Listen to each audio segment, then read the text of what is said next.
This episode of New Politics was released on the 26th of June, 2026, and produced on the lands of the Wangal and Gadigal people. In our previous episode, comments were made suggesting Gina Rinehart was racist or held racist ideas. Those comments should not have been made, they are not true, and we retract them entirely and apologise.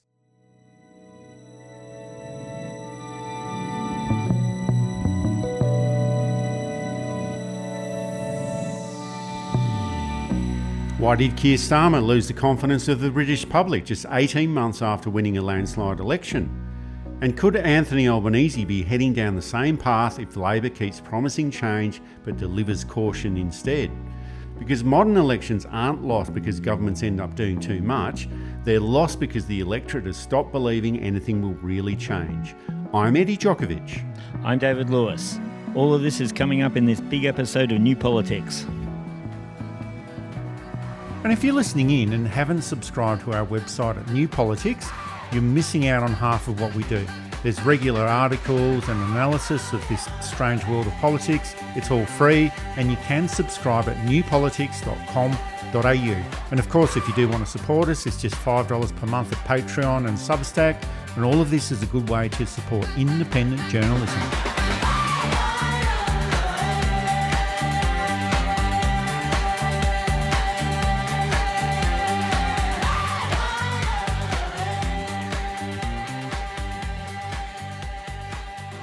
Change promised by a Labour government, change fought for by a Labour government, change delivered by a Labour government. But I know the question being asked now is not who was best placed to change the Labour Party, to take us into power and to begin the vital work of improving lives for millions of people. Those questions have been answered. The question my party is asking now is whether I am best placed to lead us into the next general election. I have heard the answer of my parliamentary party to that question, and I accept that answer with good grace. Every decision I've taken has been about putting the country I love first. That is why I will resign as leader of the Labour Party. The British Prime Minister Keir Starmer has resigned, and it's the end of a disappointing 18 months of government when many things were expected to change in Britain, but the government didn't give the electorate what they were after, and Keir Starmer had to go. The government is still intact, it's still got a massive majority, and the next election isn't due until 2029.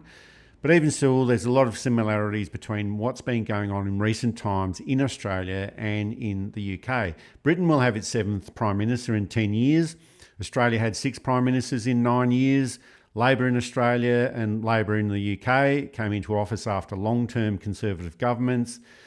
Both governments have currently got massive majorities, and the electorate in Australia and the UK, they were both looking for substantial change that would benefit the community and not the same old neoliberalist policies that have destroyed communities and funneled money upwards towards the wealth class. But in both countries, it's actually been a continuation of the old conservative politics with a little bit of tinkering at the edges and being careful not to offend the most powerful interest groups in society. And because of this, and because these governments haven't taken on the responsibility to make the massive changes that are needed to their respective political systems, they've created the space for a nasty form of right-wing grievance politics to arise, and that's Reform UK in Britain and One Nation in Australia. And both of those parties in their respective jurisdictions, they've currently got a very small parliamentary representation, but are leading in the opinion polls. So that's what all the similarities are, but there is one key difference. Keir Starmer has resigned as Prime Minister, but Anthony Albanese is still there and doesn't have a challenger at the moment. But that should be the big lesson for this Prime Minister. Start delivering the meaningful change that people are asking for and stop this cautious incrementalism, because the electorate has started looking elsewhere politically, and he will be facing a challenger pretty soon if he doesn't change his tune. Anthony Albanese is in a different slightly different position to Keir Starmer in that his policies have been, for the most part, and despite the howlings of the investor class, been fairly competent. And I know we have disagreed with a lot of them, but the government is fairly competent. It's fairly scandal-free. There's a couple things bubbling around that might create problems in the next few months. And Anthony Albanese is I think, a better communicator than Keir Starmer was. Keir Starmer came in with a lot of promise. He'd been head of the DPP. He'd done a lot of work with refugee cases and had made a name for himself as a big advocate for the underdog and the downtrodden as head of the Department of Public Prosecutions. But as Prime Minister, which sometimes happens, he shrunk in the role. I think that's fair to say. And his early policies were taking pensions off disabled people and pensioners. And with a freezing winter coming, a lot of older people couldn't afford heating, which of course had implications. He had a lot of issues with the NHS. His foreign policy turned out to be okay. He stands up to Trump. And I think that's important. Whether that was a last-ditch effort to try and suggest that he was Harold Wilson, who refuses to send English troops to Vietnam despite American pressure, Starmer's refusal to fully engage with the Iranian war, there was probably, I'll be fair, there was probably some principle and genuine opposition to it. But it also did seem like a bit of a last-ditch attempt to save a prime ministership that had not inspired and that had not pleased enough of either his supporters or his not supposed to be but are supporters. And he somehow survived the disastrous council elections for Labor, arguing that he just needed till September. But then, of course, the populist figure of Andy Burnham comes in. Now, there's a little bit of talk about Burnham that he might be a little bit less genuine than he comes across, that he's more of a machine operator than he would allow, that his talk of moving government out of being totally focused on London and being focused on the counties and the regions is less accurate than perhaps the talk says. Certainly seems to be the case that Starmer wasn't up to the job of Prime Minister. He may have been one of the great Attorneys General or Foreign Affairs Minister, Secretary of the Exterior, whatever it's called. But I guess it just goes to show that all of those jobs are totally different to being the Prime Minister. And whatever he did before politics as well, he might have been exceptional in all of those positions. And I guess it just goes to show that people don't know what it's like to be Prime Minister and whether they'll be any good at it until they actually get to that position. Yeah, it's Rosebery being the key case. He was going to be Prime Minister, going to be Prime Minister, going to be Prime Minister, gets the job in the last 18 months and they turf him. He gets a suburb in Sydney named after him, so it couldn't have been all that bad. But let's go back of the last 9 Prime Ministers, 6 of them were Conservatives, I think. And really only Rishi Sunak had any concept of the job. Boris was a disaster. Liz Truss was a bigger disaster. Theresa May is now considered better than we remember, although she got the Australian female leader job in that they gave her a hospital pass in many ways. I think that's fair to say. But she wasn't really up to the job anyway. So a bit different to Joan Kerner or Julia Gillard or Carmen Lawrence. People who, in better circumstances, might have actually done a decentish okay job at it, but were handed a hospital pass. And then you have this extraordinary thing, and I don't remember anyone in Labor getting what seems to be a clear path through to the Prime Ministership. He loses the seat a couple of elections ago and then manages to set himself up as the next Prime Minister without having a seat, wins the seat, beating the Reform candidate. And before we the Reform candidate. The Reform candidate was actually a fairly strong candidate. He was a local who was well known in the community and who had held the seat. So Burnham comes in and gets 52% of the vote, which in a first-past-the-post system when there's more than 2 candidates is pretty extraordinary. I'm a bit out of whether he is going to be good or not. We'll have to see. Well, first of all, he has to become the Prime Minister. If that's he has to become the Prime Minister. Yeah. Yeah. So what we've been looking at is the personalities within that position. So it seems like Keir Starmer just wasn't up to job. So Andy Burnham, whether it is him that becomes the Prime Minister, which is very likely, whether he's up to the job or not, that's an issue as well. But just looking at the party perspective, because for a long time, centre-left or centrish left parties like Labor, or both here and in the UK, when they're in opposition, they always campaign as the agents of change for the benefit of the community-based interests, where they clearly identify all the problems, they promise reform to fix up those problems. Then they always make that argument. Anthony Albanese used to make this argument that government can make a real difference to people's lives. But once they get into office, they shift from solving problems to actually managing them. And Anthony Albanese has been really good at this. And I'm not suggesting that managing problems is no good. Of course you have to manage problems. But Keir Starmer tried to just be that manager of problems rather than solving problems. But the electorate seemed to call him out on this, and also supported by the backbenchers within the British Labor as well, and there's quite a few of them there to put the pressure upon him. And in this sort of situation, happened to Keir Starmer, happened to Anthony Albanese, although he hasn't really suffered big consequences from this, but the big reforms are delayed, sent off to reviews, inquiries and further consultations. Then when you get that policy acted upon, it ends up being quite different or forgotten about. And I'm not suggesting that you just announce a policy one day and then implement it the day after. Of course, you have to fine-tune it, bring as many people into the tent as possible, but you have to have the right people in that tent. And maybe that's what the problem is. And we always bring up this great example, and that's the National Anti-Corruption Commission. But that's the gold standard of what we're talking about as far as policy failure is concerned, where great promises, but it ended up being nothing like what we were expecting or what we were told it was going to be. And I think the other factor that I've noticed is that there's been a change in the way that governments are perceived at the moment, or the way that governments are being judged, where usually it's a case where the performance of a new government is judged according to the previous government. But now they're being judged more firmly about what they actually promised. It's almost like, look, we don't care about the previous government. We don't care that they're gone, or are you blaming them or whatever. You're in government now.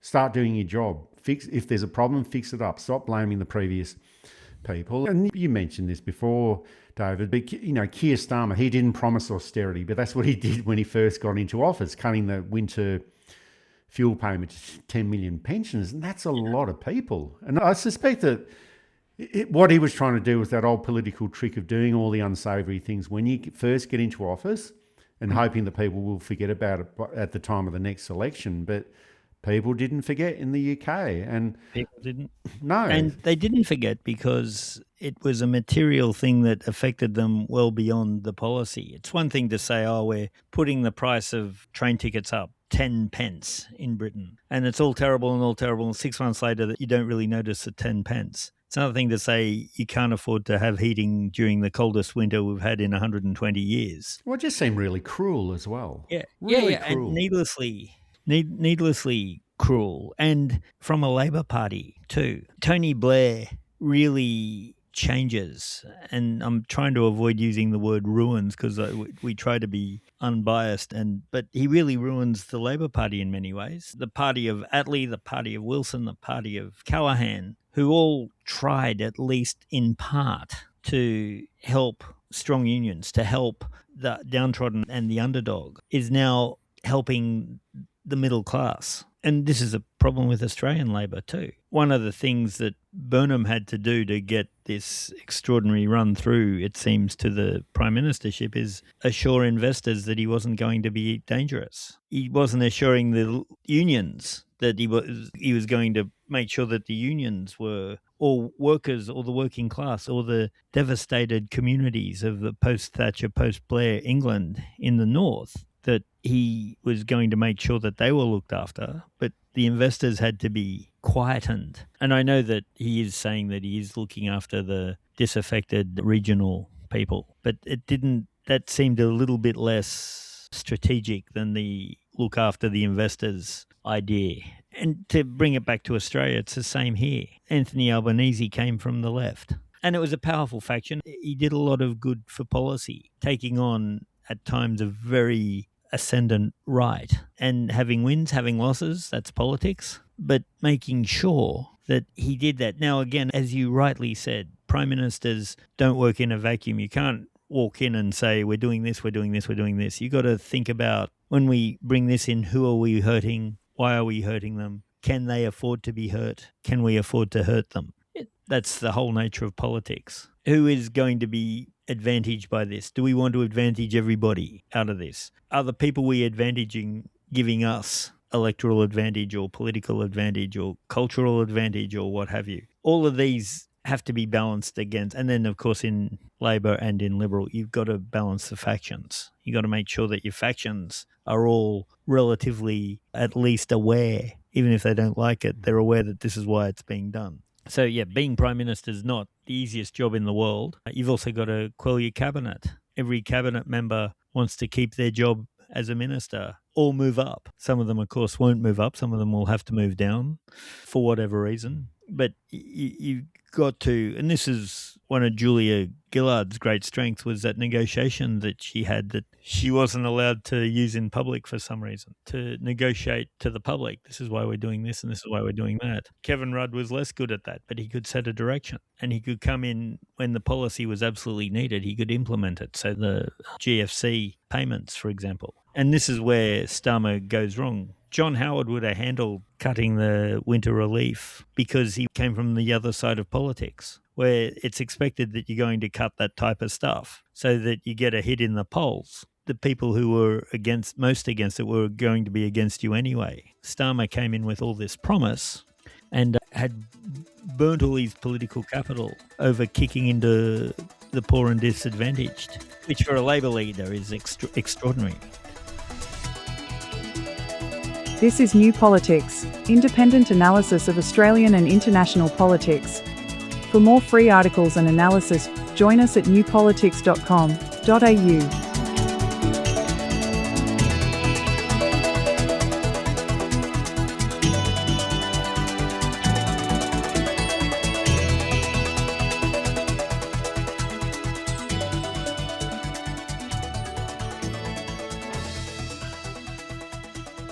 He also reversed that decision after he thought, wow, this is creating real problems. And then he actually he increased the benefit that was being given at that time. So it's almost like, well, why did you do this in the first place? And then he tried to make these excuses about, actually our economic circumstances are much better than we expected. And you think, how did it go from this situation where you had to have this austerity budget to all of a sudden having all of this money available to you?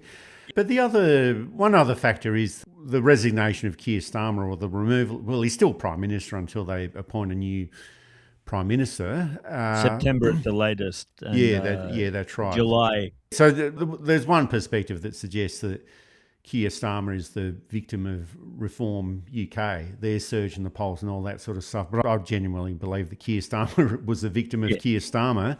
But the rise of parties like One Nation in Australia and also Reform UK in Britain is often referred to as populism, misinformation or voter anger.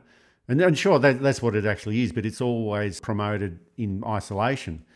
But I just think that the more important question is, why are so many people abandoning the major parties in the first place? And that's a question that these major parties never ask themselves. They never think, well, maybe we should perform better, or maybe we should stick to our promises, or maybe we should just be true to our essential beliefs. And it could be argued that both Labor in Australia and also Labor in the UK, they took advantage of their respective political systems, where they only received 34% of the primary or the first vote, but ended up with around 63% of the seats. And in the past, political parties with that sort of vote, well, they would have ended up in opposition, nowhere near being in government. So that's one factor, like how prepared for government are these people that are in opposition? And it could also be a mismatch of those political styles that aren't really suitable for modern politics. And Albanese and Starmer are roughly the same age, 62 and 63 or thereabouts, and they are old style politicians. And a few people have asked us, well, what's the consequence of Keir Starmer? Is Albanese going to resign as well? No, they're totally different political systems. Yeah. Just because something happens in the UK doesn't mean... We talked about all those similarities before, but just because that happened, it's not going to happen here in the same way. Anthony Albanese is in an extraordinarily strong position too, I think. Well, he is, and he also hasn't got a challenger at the moment, like Keir Starmer did with Andy Burnham, hovering around in the background. And then I think, well, on that note, but I think it's pretty clear that the next Prime Minister in Australia is more than likely going to be Jim Chalmers, but he's not actually agitating for the position at the moment, nor is anyone else in the party, unless they have some night of the long knives like they did with Kevin Rudd back in 2010. Yeah. And Bill Shorten isn't around to sharpen those knives at the moment. But it could be a case where a few backbenchers will now say to Anthony Albanese, mate, look what happened to Keir Starmer in the UK. If you don't start doing some better reform or start getting on with it and pull your finger out, this is going to happen to you too. And of course, it can happen a lot more quickly in Australia. In Britain, everything's got to be balanced. In the Labor Party, the unions, the backbenchers, and the membership of the party, apart from those, all get a say in the vote. That's why it takes so long. They've got to collect everybody's vote. Same with the Conservative Party. You've got the 1923 committee, 1921 committee, whichever year it is, which is the backbenchers. The membership have a say. The cabinet has a say. In Australia, the cabinet, or caucus for the Labor Party and the cabinet for the Liberal Party. So it takes one party meeting, one vote, and one trip to the Governor-General, and it can happen, as we saw with Kevin Rudd, as we saw with Bob Hawke, as we saw with Malcolm Turnbull. I've lost count of. Yeah, Abbott, Turnbull, not so much Morrison, although I think he wouldn't have lasted. Had he won that next one, he wouldn't have lasted. But yeah, it can be done very quickly here. And all you need is an ability to count. And that's the key thing. If you can count, and this is where the Liberal Party has failed, they've forgotten how to count. So you get all these failed attempts and these botched attempts to change the leader, and no one has bothered counting. How many do we have? We've had 39 people promise on their mother's grave that they will vote for you. Oh, 39, that's good, but you have to halve that and take 4 off, and that's the number who's actually going to do it. You have to have a percentage in the Labor Party to start the spill. 66% of people have got to say. In the British Labor Party, it's less, I think. Under the Rudd rules, it's a bit harder. It just means you have to learn how to count much more specifically.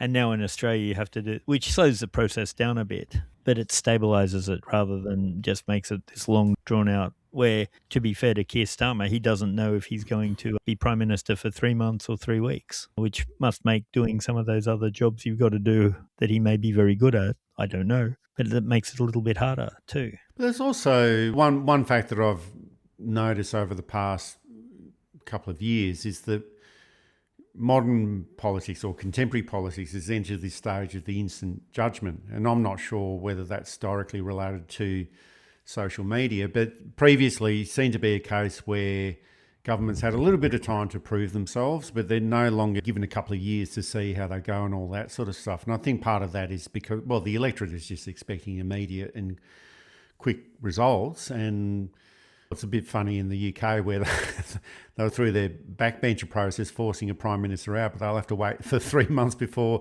they get a replacement. So that's a bit odd. But yeah, the meetings are going to be awkward, aren't they? Yeah, they are very awkward. I voted for you.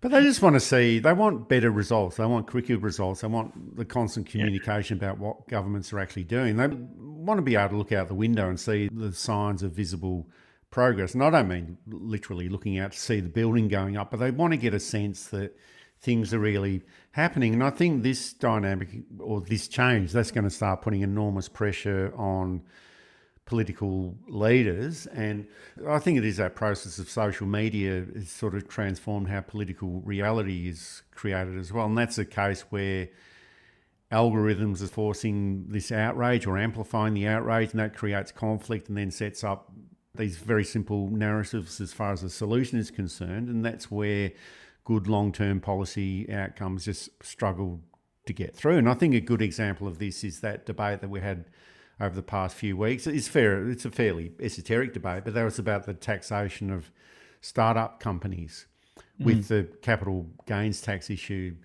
about a month ago, I think it was. I think that's a good example of that, where so much misinformation was being pushed out, and ironically by some of the startup companies themselves.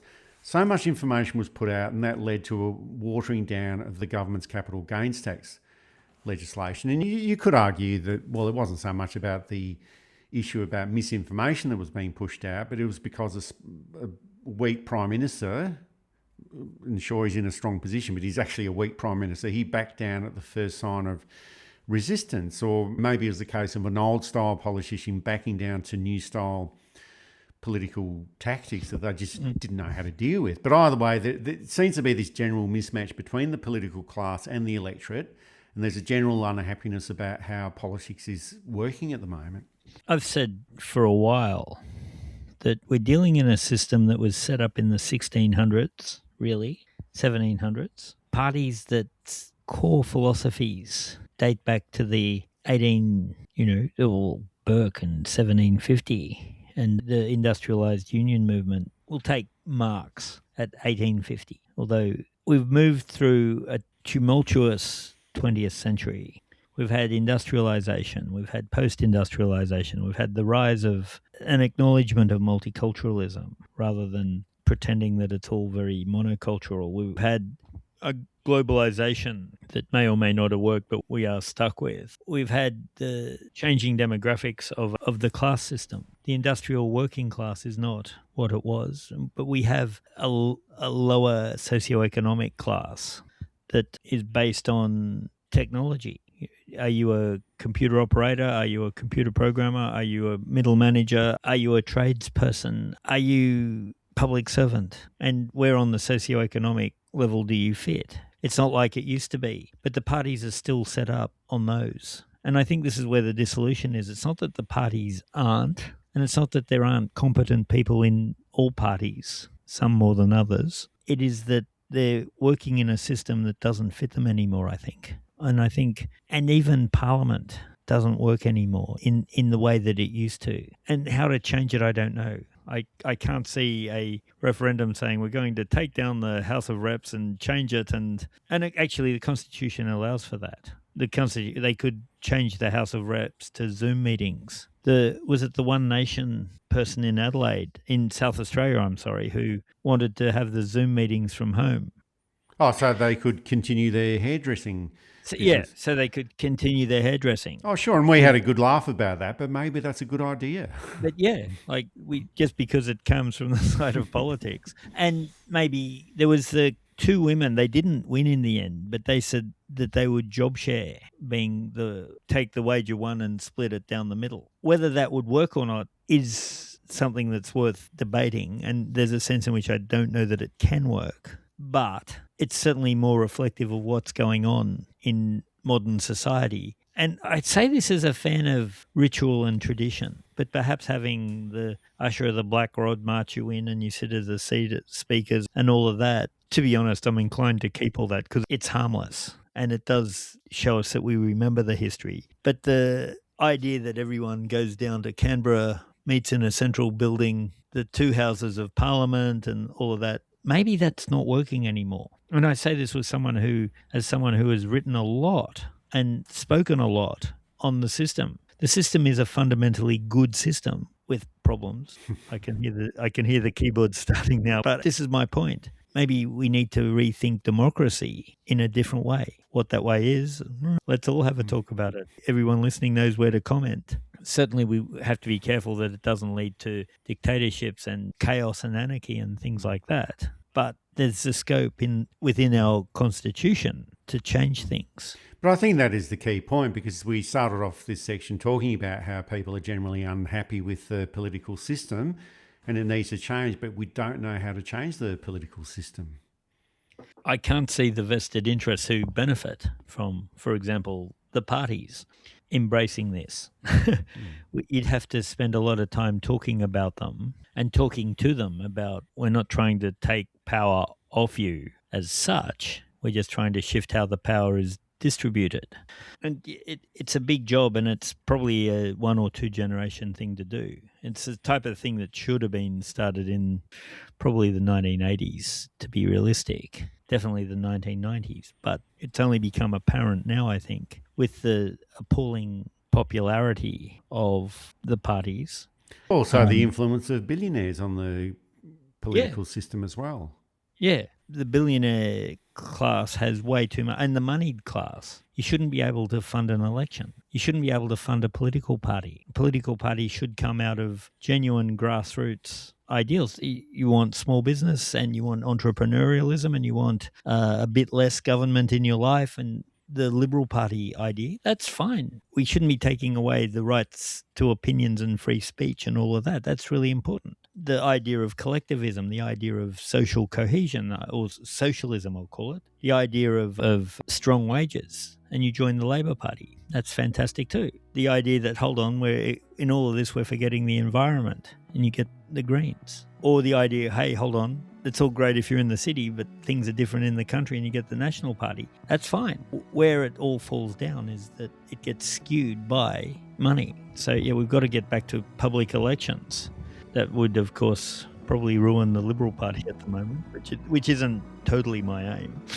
But given their poor showings, and South Australia stopped private donations to political parties, which means that's the end of the Liberal Party. So, yeah, maybe our listeners should give us some of their ideas as to how to fix a system that is fundamentally, if not broken, then breaking. That's it for this episode of New Politics. Thanks for listening in.